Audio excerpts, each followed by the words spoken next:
মেয়েরা চিটার হয় এটা আমি আগে থেকেই জানতাম, কিন্তু সৌদি আরবের মেয়েরাও যে চিটিং করবে এটা আমার কল্পনারও বাইরে ছিল। الو. আসসালামু আলাইকুম, টু ইউ।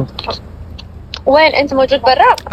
কাহিনী যেটা হয়েছে, রাত 10টার সময় আমার কাছে একটা অর্ডার আসে ডমিনোজের। সেই অর্ডারটা নিয়ে আমি কাস্টমার লোকেশনে যাই, তারপর কাস্টমারকে ফোন করি, আর কাস্টমার ছিল একটা মেয়ে। الو. আসসালামু আলাইকুম, টু ইউ। وين انت موجود برا؟ ইয়েস ম্যাম, আমি মজুদ বারা।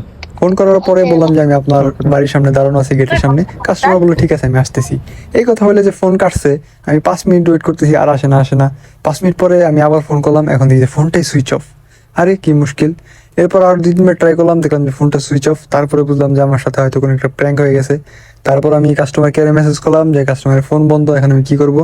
কিছুক্ষণ পরে 5-10 মিনিট পরে কাস্টমার কেয়ার থেকে মেসেজ দিল, টেনশন করেন না, আমরা দেখতেছি কি করা যায়। তারপরে কাস্টমার কেয়ার থেকে ওনারা ফোন করাইছে, দেখছে ফোন সুইচ অফ। তারপরে আমাকে বললো ঠিক আছে, অর্ডারটা ক্যান্সেল করে দিতেছি। তারপর আমি বললাম যে এখন তাহলে আমি পিজাগুলো কি করবো। বললো পিজাগুলো আপনার, আপনি এনজয় করেন। তারপর আর কি আমার দল বলে মেসেজ করলাম কে কোথায় আছেন, পিজা খাইতে চাইলে চলে আসেন আমার লোকেশনে। সবাই কাজ ব্যস্ত থাকার জন্য একজনই আসতে পারছে, আমাদের নাহিদ ভাই। তো আমরা দুজনে মিলে পিজাটা এনজয় করলাম, সাথে একটা কোকো ছিল।